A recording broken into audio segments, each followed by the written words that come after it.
11 बांग्लादेशी आतंकवादी विरोध में एनआईए चार्जसीट देश में आतंकवाद कार्यकलाप को प्रोत्साहित कर विरोध में बीएनएस धार अनुजाई संगीन दफा लगाई एनआईए देश में आतंकी कार्यकलाप को सक्रिय करने को विभिन्न राज्यर युवगोष्ठी को टार्गेट करुले।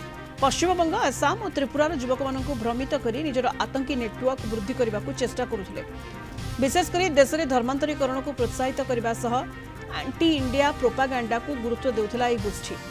এই समस्त अभियुक्त प्रतिबंधित आतंकवादी संगठन जमात उल मुजाहिदीन बांग्लादेश एक शाखा इमाम महमूद काफिला सहित जड़ित एवं आसाम नासिमुद्दीन और त्रिपुरार जागिर मिया इमाम महमूद काफिला संगठन रे मुख्य परिचालक।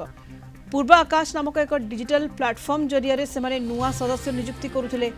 यह सहित हवाला माध्यम अर्थ कारबार करुले।